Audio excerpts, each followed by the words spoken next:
Well, why is President Trump talking about today Austin, the city council meeting?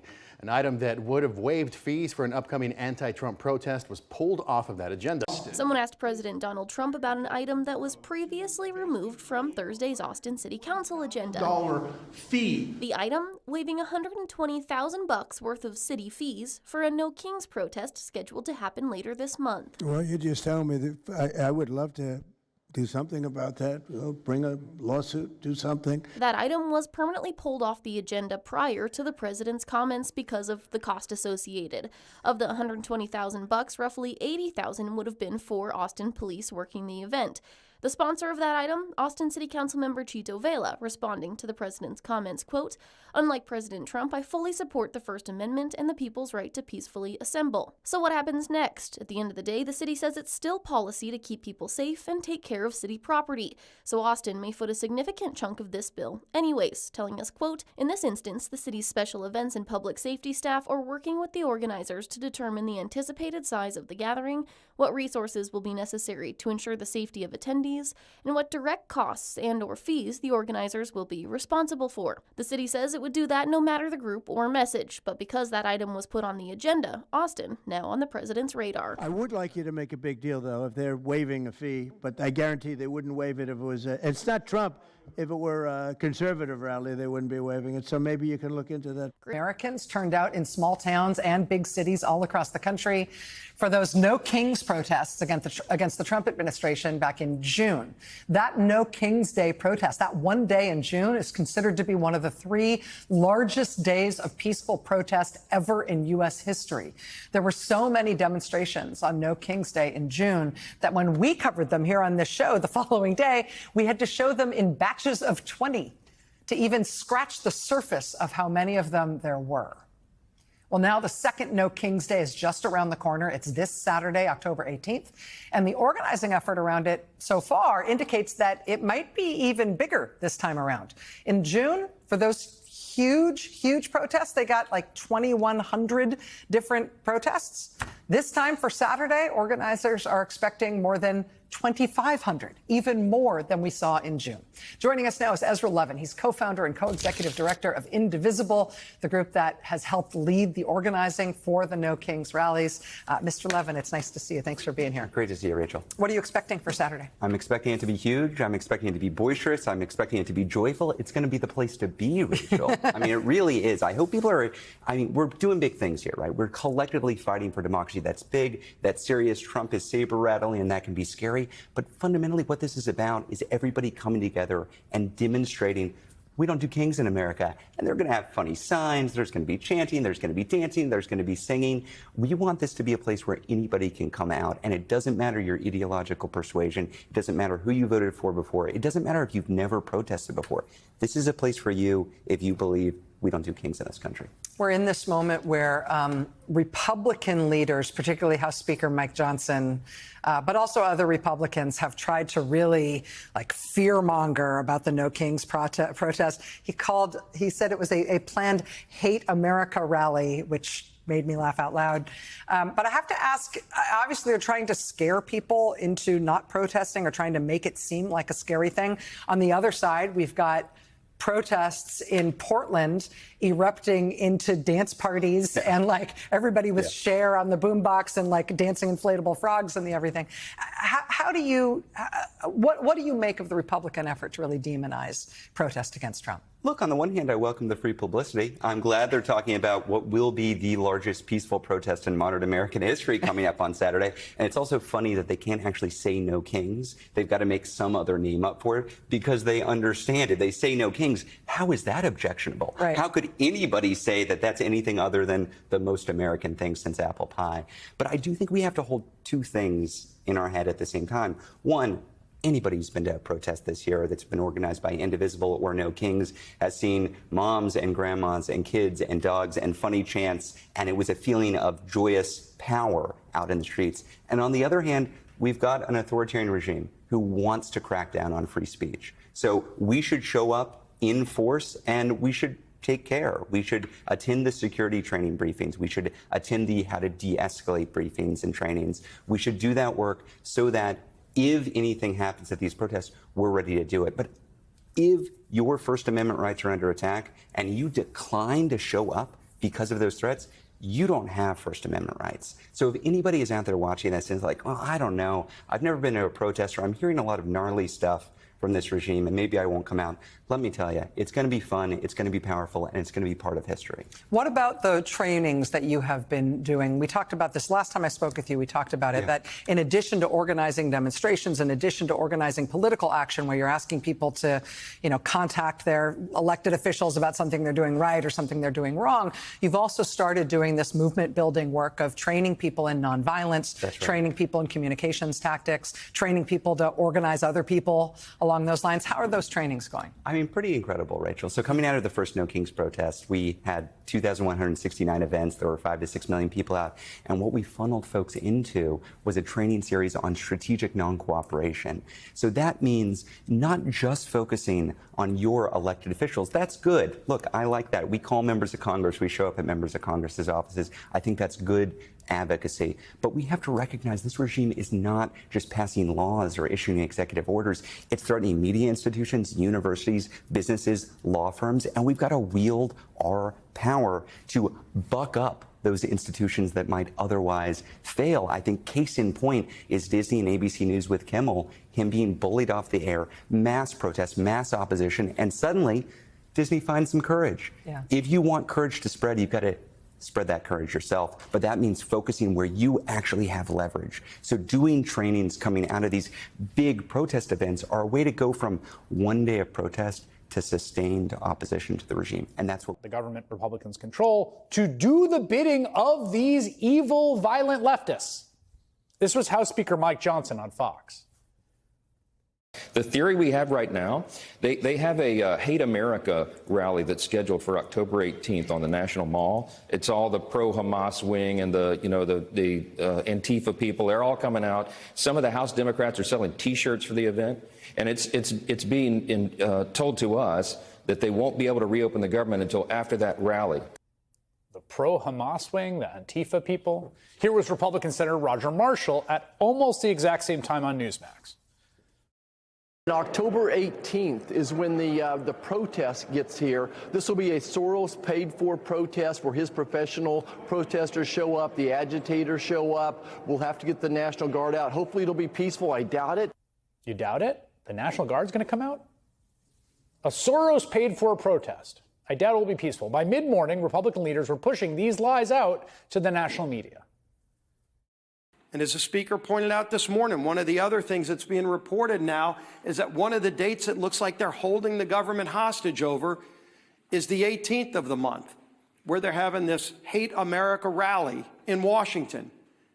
And Democrats want to keep the government shut down to show all of those people that are going to come here and express their hatred towards this country that they're fighting President Trump. This is about one thing and one thing only: to score political points with the terrorist wing of their party, which is set to hold, as Leader Scalise just commented on, a Hate America rally in D.C. next week.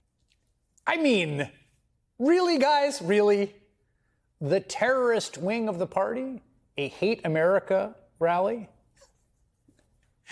There is a very large peaceful protest that is planned for October 18th. By the way, I don't think the Democrats have any relationship to whether they're holding the government hostage over it. It's completely one has nothing to do with the other. That protest is not going to just be in Washington, but it's going to be in thousands of communities across the country. Now, I'm going to tell you something. It's not called a Hate America protest. They couldn't actually say the name of the protest because it would be so obviously American in its name. It is the No Kings protest. No Kings being a value, I think, that unites all of us as Americans. Republicans are trying to paint this as some kind of reverse January 6th plot by leftist terrorists. But it's a lie. It's a despicable lie, honestly, and a dangerous one, because there was already a No Kings protest earlier this year. Remember?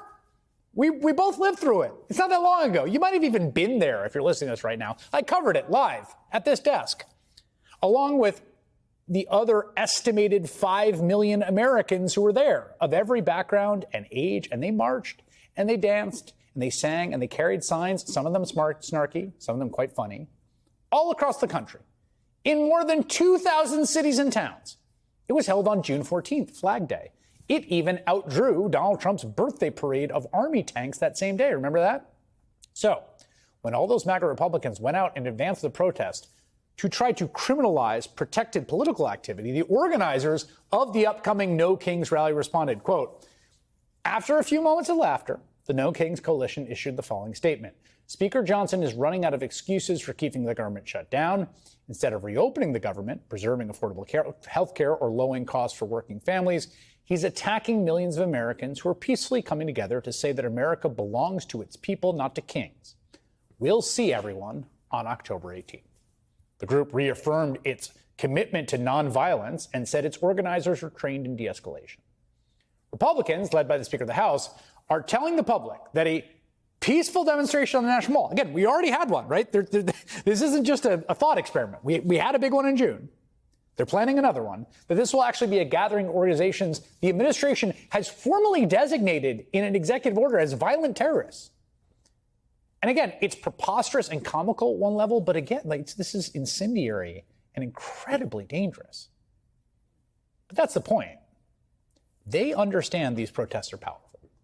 They are trying to intimidate people from turning out with lies and conspiracy theories. Just as officials like Secretary of Homeland Security Kristi Noem have churned out government propaganda videos and media interviews where, again, they're trying to pull off this lame Jedi mind trick where they just tell us that we're not seeing what we're seeing. This totally alternate reality, totally untethered, to delude people into believing cities like Portland and Chicago are war-torn hellholes. When even Noem is being met, oh, there they are. Oh my God, there they are. The guy in the chicken suit. Polite crowd of protesters, some people in frogs and capybara costumes, and unicorns. That's what's going on. Of course, there are protests around the world and around the country. In Portland, Chicago, we're seeing regular people standing up for their neighbors. We're seeing people protest in the face of more footage of escalating abuses. Again, that is the precipitating incident in all this, right? Abuses by masked federal agents acting on Trump's orders. What's your name? Debbie Brockman. I work for WGN. Let them know. I got you. Yep. Debbie Browning? Brockman, WGN. You guys want to share your names too, or just going to cover your face? Now, that woman there is Debbie Brockman. She is an employee of WGN TV in Chicago, the network. She's being forced to the ground and cuffed by not one, not two, but three agents. DHS says they arrested her today for allegedly assaulting a federal agent, that she was throwing things at them while she was out reporting. WGN says she was not charged with any crimes and was released, so we're going to let you decide whether DHS's official statement about her arrest was truthful. Despite the dangers, bystanders documented her initial arrest and confronted the agents without impeding them or escalating. A little out of breath today, huh, fellas? Super good at your jobs, aren't you? Super f***ing good at your jobs. Take the mask down. Mask down. Oh, you guys get that? This exact dynamic in the face of government force is spreading everywhere. Ask Kevin Stitt, that's the Republican governor of Oklahoma, who happens to be the chair of the National Governors Association, who, to his real credit, blasted Trump's attempted deployment of Texas National Guard soldiers to Chicago this week. Quote, "We believe in the federalist system, that's states' rights. Oklahomans would lose their mind if Pritzker in Illinois sent troops down to Oklahoma during the Biden administration." A statement irrefutably true, and we all know it. And then just a few hours ago, a federal judge blocked that planned Guard deployment to Chicago, criticizing the government's lawyers for, quote, equating protests with riots and a lack of appreciation for the wide spectrum that exists between citizens who are observing, questioning, and criticizing their government and those who are obstructing, assaulting, or doing violence.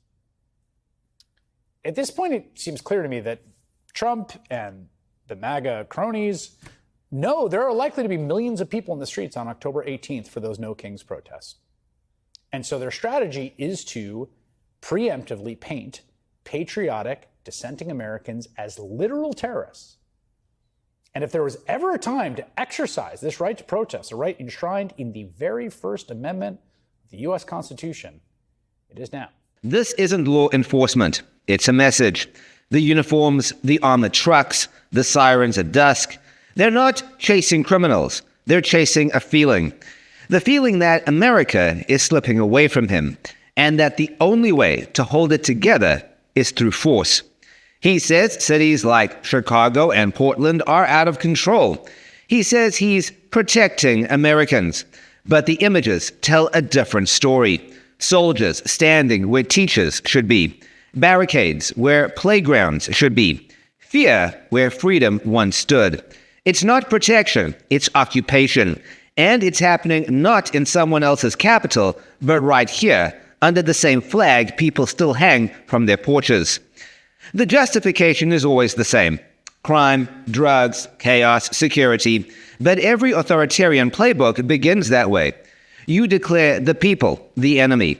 You flood the streets with order. And you dare anyone to question it. Because by then, questioning feels dangerous. Trump knows that. He's not deploying troops because he's lost control of cities. He's deploying them because he's losing control of the narrative. The images of soldiers on U.S. soil make him look powerful. They give his followers something simple to understand. Him versus disorder. Never mind that the disorder is democracy itself. Protests, elections, dissent, free press. He's not at war with chaos. He's at war with choice. And the tragedy is how familiar it all feels. We've seen this story before in places we once condemned. Leaders sending armed men into their own streets for safety. It never ends with peace. It ends with silence, with fear so thick that even the truth starts whispering. Maybe the saddest part is how many Americans will accept it. They'll see soldiers patrolling neighborhoods and call it patriotism. They'll hear the hum of helicopters and feel safe, because the longer you live with fear, the more it starts to feel like stability. And that's how freedom dies, not with handcuffs, but with applause. Trump doesn't need to declare martial law. He's building something quieter, a culture that confuses obedience with unity, that mistakes surrender with peace.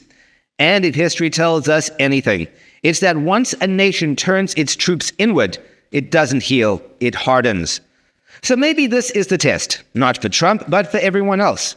For governors who refuse his orders, for judges who still believe in limits, for citizens who understand that law without conscience is just control. Because someday, when the dust clears and the soldiers go home, we'll have to answer one question.